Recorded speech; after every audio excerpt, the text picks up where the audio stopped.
After the jail. So then they tell they all their picture. Where's the napkin? Where's the napkin bag? Oh, yeah.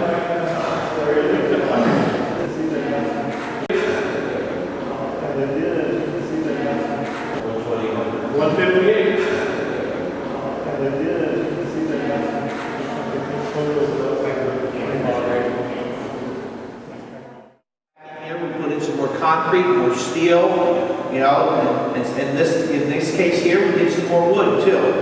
Okay? We're done here. So it's interesting. You're about to go into a building this building looked just like the building we're about to go into. And this is the finished product. Okay? And not as extensive as what we have in there, but close to it. Okay? We'll go in there, you're going to see all kinds of steel beams, and I'll point some things out to you, certain aspects of what we're doing, okay? I would appreciate you be very careful. It is a construction site. We pride ourselves in being safe, but like anything else, there could be nails, you know, there could be hazards, there are going to be hazards in there. So just watch your step, all right? And I'll answer any questions, okay? There was an earthquake. What happened with the end at that point in time, the top fell off. Originally, this was an all stone, what you would call Santa Barbara stone building when it was originally built. There's a debate whether the Irish built it or the Italians or whatever, you know, or the Germans. And I'm sure if we even go further back, we can find some other Europeans or Scandinavians who want to take credit too. But from then, what we know is then they came back after the earthquake, and then what they did is at the next level up, one level up, they came back and they cut the very top of the very top floor off. From that floor on up is what they did is then they reframed it in wood, and then they added another 2 stories. Okay, so that gives us a little bit of challenge here, because now not only are we dealing with masonry, then we have to go up, then now we have to deal with wood. So that's really what is challenging here, because now we're intertwining steel and wood, which normally, you know, like say you do on a certain level, but not as extensive as we have here, okay? So what we've done now is we've completely, you've got here a little late. What we did here is we came in here and we had shoring, which on the next floor I'll show you where it was. We had to shore this whole building before we could do anything. We came in here and we built a structure inside this just to support it, okay? Then what we did is that we completely gutted it except for the perimeter walls, okay? Now we have stabilization, okay? We gut it, we get everything out of here. Now we can start doing what we call our seismic retrofit. And what we did is we come in here and we poured great big grade beams, footings, which you'll see down below. They're all covered up with concrete, but we had rebar. You know, if anybody knows, I'll say number 10 rebar. Number 10 rebar is about 2 1/4 inches, about that thick. We have bundles of 4 of those. You know, we have over 1 million tons of steel going through the footings in this area. Okay? A question when you're done. Sure. After we put the footings in, obviously, then what we had to do is then we come back in here and then we erect this steel. Okay? This is all red iron steel. Okay? You'll see we have some W10s. These are all WI beams that we use. And this steel here is unique. This is what we call a brace frame. Okay? This is a tube steel. It's a huge tube steel. And this is a brace frame. What this does is this helps movement this way. Okay? When an earthquake comes, earthquake can go like this, you're worried about, and then you're also worried about movement this way. This is what this steel does here. Okay? It takes a man, one union welder, about 3 days to weld one of these brace frames on. Whoa. 3 coils of flux or welding coils. 3 to do it. Okay? We think we have pretty good welders. It still takes them 3 days to do it. Okay. Then what we did is then we also run a perimeter all around here. You'll see the perimeter is also supported by steel too. Okay? All right? That's to support now our floors. Not only are we supporting this way, now we're supporting this way. Okay? Then what we do is over here, which is pretty unique, in order to help us with some more structural stability, which we'll call shear, this is going to be a shotcrete wall. What we do here is pretty unique, is we come in here, we down, we drill a hole, we put some rebar in here, we put epoxy in, and that holds it, that connects it with the stone. And then what we do is we do what we call a curtain. This is a rebar curtain. After we're done with this, guys, we're going to come in here with a system called shotcrete, and we're going to spray it on. We're going to spray it on about 8 inches thick. It's going to dry, and it's pretty much going to be a concrete wall. That's, once again, helps support. Okay? You're going to do the same thing over there? No, we're only doing it on certain walls, and that's, don't ask me real specifics, I'm not an engineer. You know, I wonder sometimes why my engineers over-design, so, you know, we could get into that discussion too and debate that, but this is just what she has called out for. The engineer group is GFDS, which is out of San Francisco. Once again, this is what they specialize in too. Okay? And Kevin? Ken? I'm sorry, these wires that I see going on this beam, is that something to do with? That's all struck. This is all a component of shear transfer to keep the building tight. You know, it's just unbelievable. You know, we had bobcats in here with what we call hammers on them. You know, they were, you know, to make sure that we could break the rock up and get it out of here. Constantly hauling it out. Once we did that, then what we did, as I say, you can see, this is all grade beams / footings, okay? This is where we start, at the very beginning. Some of these grade beams over here are over 14 feet long and over 8 feet deep. Just full of rebar. Not that type of rebar, like I say, once again, rebar is like this, okay? All right, unbelievable. All right, so then what we do is we poured it in sections. We started in this section, and we moved to that section, and we moved on to that section, okay? There's also footings all the way around, once you get to support it. What's amazing about this building is, because of the soil that it was built on, we got to the bottom of the stone foundation, and we found, and it is unbelievable how, like I say, how little settlement, how little this building actually settled. I think from we took some shots for elevations. I think it might have settled 3/4 of an inch on that side compared to this side. Okay? It's just amazing what it was.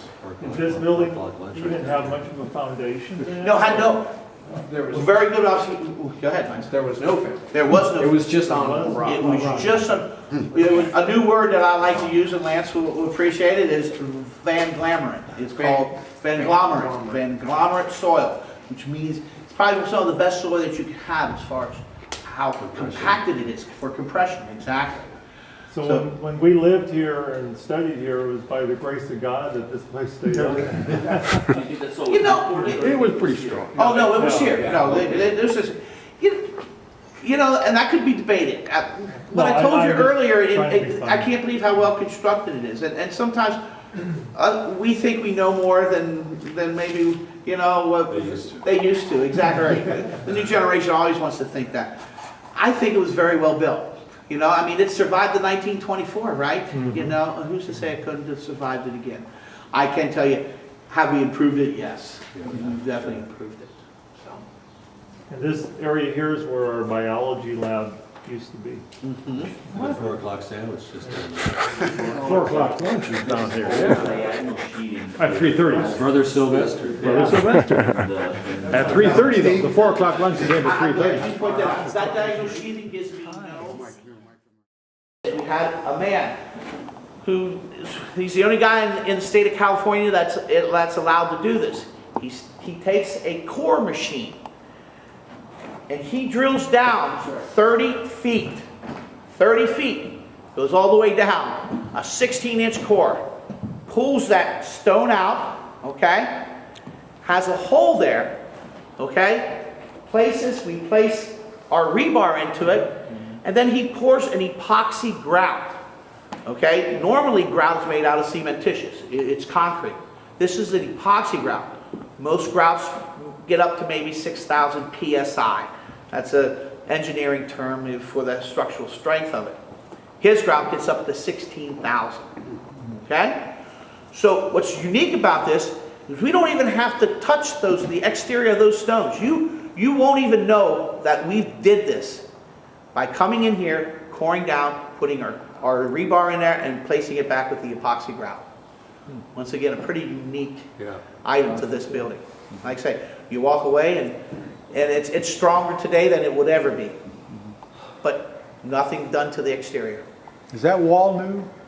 Or is that existing? Once again, this wall was built after. Anytime that you see concrete, it's after the 1924. Okay? Were those existing?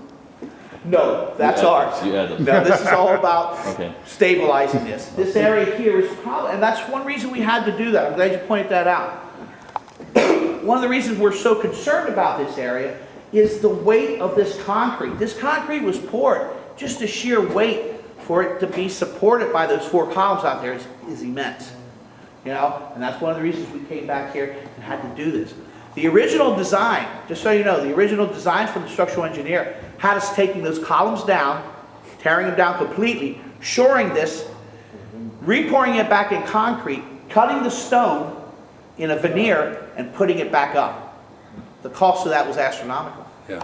And then this is where Dennis Cox, RDC, comes in and does this. This man goes all around the world. You know, he's up in San Francisco. He goes to Utah, to some of the synagogues up there. I mean, this is... The drill is more of an oil drill. yes. The way he explained it, it's not a normal core drill that on a construction site. It's more, he based off of an oil drill, and that's how he can do it and keep it plumb for 32 feet down. And Wow. he does bigger cores. I think in San Francisco, he said he was doing something like 60 feet. Yes, 60 and they're feet. perfectly plumb all the way down. It's pretty. The tour is coming to an end here. Once again, this is another building. This building was built later, obviously. It was probably back in the 1924s or 27, I'm thinking, because this is where they did incorporate concrete. This is all existing concrete up here. Okay. Now what we did is we came in here and we've added the steel to support these concrete beams and concrete columns. Okay. Now, just to point out to you what it will look like and the progression. Remember when I took you over and I showed you where we had rebar on the wall, and I said we were going to shotcrete, right? There was, I showed you where we dab the rebar in, and we put a rebar curtain. Okay. The finished product of that looks just like this. That is one of those walls that had rebar in it, and we shotcreted the same way. All that entire wall back there is a shotcrete wall. Okay? What it is just like you saw up there, that rebar that was there. Okay? We come in and we just blow it up. We just spray it on. It's almost like a foam. Like you would spray on some type of foam. Okay? And then when we come out, and then we trowel it, and that's how it looks. Brand new concrete wall. This, he was asking what will this room be? This is going to be one of the most beautiful theaters that you guys can imagine. And right now, so it'll look very similar to what it did look like. We're expanding the stage a little bit to make a little bit more room so that it's even better for a theater. You'll be able to have movable chairs and everything, so you can have the space wide open so we can use it for other things. But we'll be set up as a theater. The difference in 2010 from maybe 1950 will be that one of the things that we're working on right now is setting it up so that we can have audio and video that will be able to record performances to a central recording studio location where we can real-time edit performances. So there'll be kids that'll be learning editing and that kind of thing, and we'll be able to actually get those performances down onto DVDs and onto computer servers instantly and be doing editing. So we'll have performances seconds after they're done, and the kids will all be involved in it. So it'll be a little bit, you know, that's all the computer stuff. It'll look the same. And, No. And Let's get to point out, you know, we talk about trying to preserve. We will save the old windows. You see, that's actually an existing window. You know, and what we've done is we come back in here, and that's how well it was built too, guys. I mean, I wonder how many of windows that would last 80 to 90 years that we could do the same thing as we're doing now. You know, it makes you wonder, you know. Is that the same with all these? And the same with all this.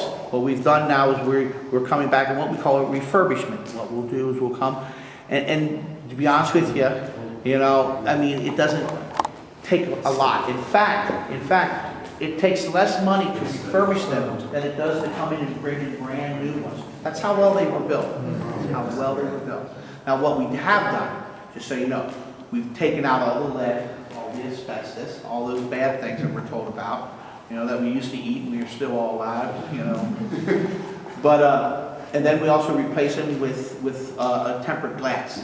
So if somebody was to, you know, it takes a lot harder to break that glass. one of the things Shoved his that, arm through it one day. But, We had a guy shove his arm through one of these French doors one day and slashed him. oh, I'm sure. And I say with this tempered glass, I mean, you could beat on it with a hammer. Not a sledgehammer, but a hammer, and you couldn't break it. one of the things that just got mentioned, that notes itself, is that about 1:30 in the afternoon, when the sun was beating down through, it was incredibly miserable to be in here. Yeah. So as we're thinking, maybe that's something we could bring up. Yeah. You want me to elaborate on that, Mike? No, I mean, it is, I mean, this is a unique, like I say, Particularly today in public schools. And so she would go, we ought to start a school. We ought to start a school, you know. We're going to start a school right here in Santa Barbara, you know. That's such a great thing, you know. And so, but it was beach talk, you know. Yeah, I'd come out for a little while, we'd talk, hey, that's a great idea. We should start a school someday, like you do, you know. We should build a castle. We should, you know, do this and that. And then one year she called me and said, really, I'm not kidding. We should start a school. I'm serious. Like this year. And I said, oh, well, we're not on the beach. What do you mean, really start? And he said, yes. Part of it was that she had children, and she herself, even though there was good programs, and there are good educational programs in the public schools here in Santa Barbara, there are some really good schools, good teachers, good things going on.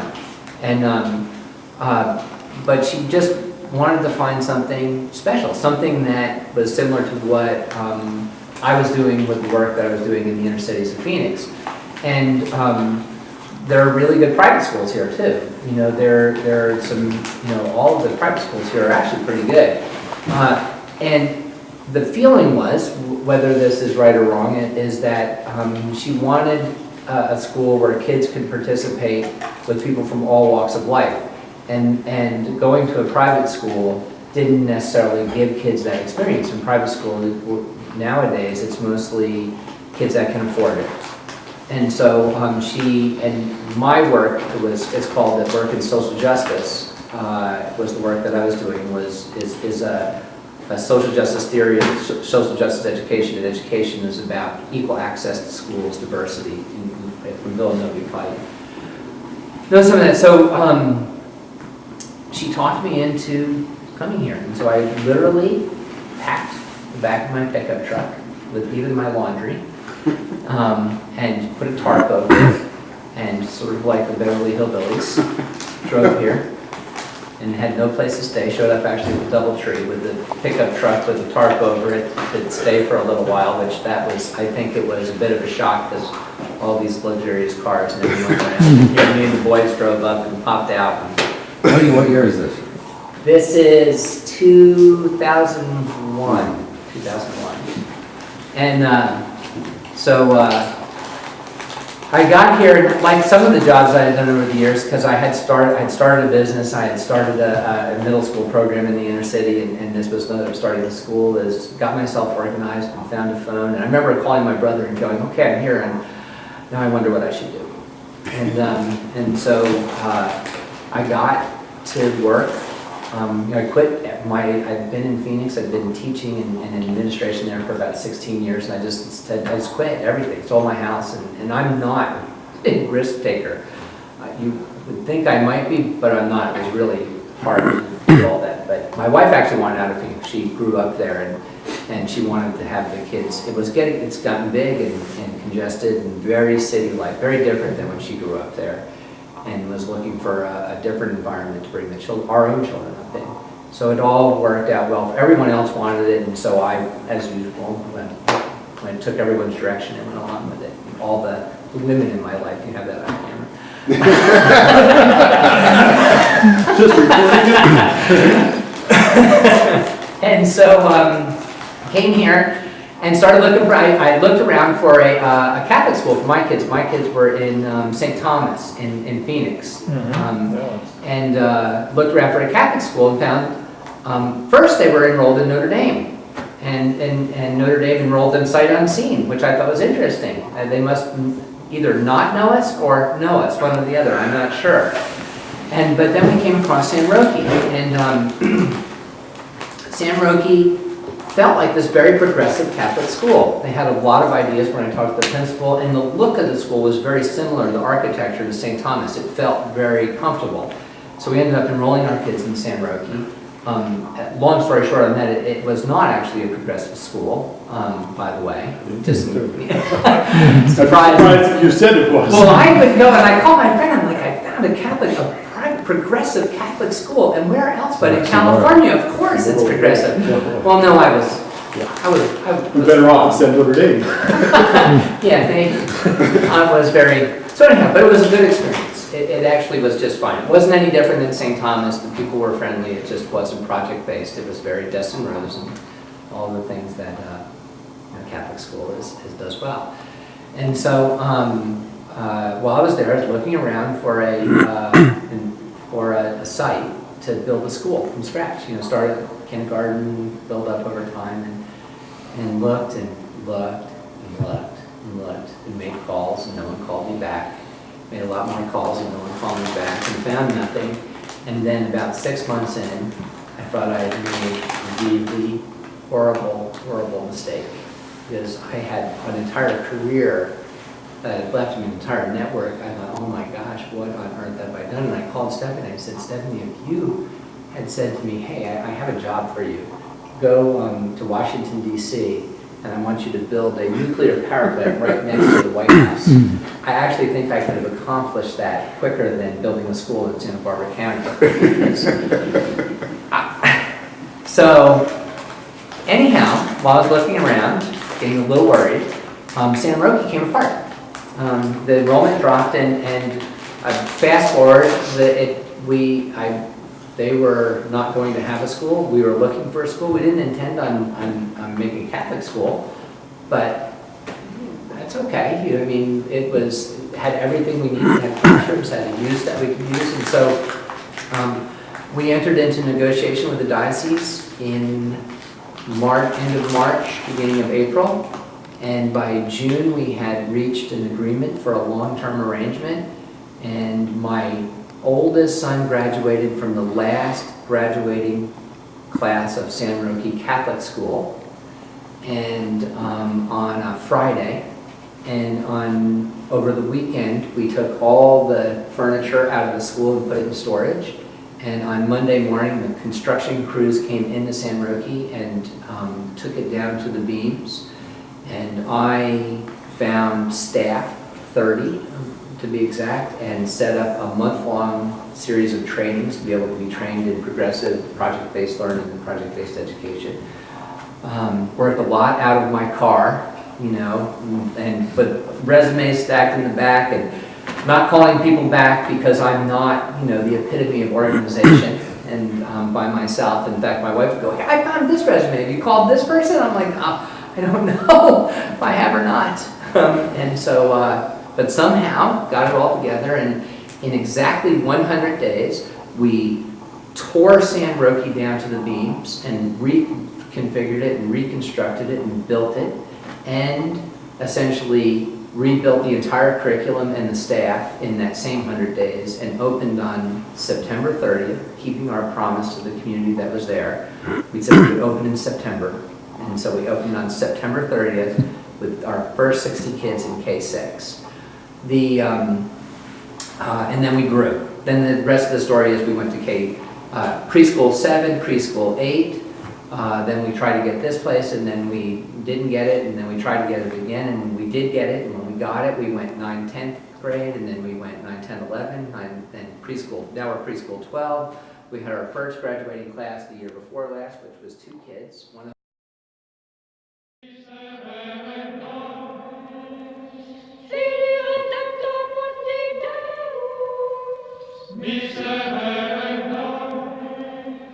Spiritus Sancte Deus, miserere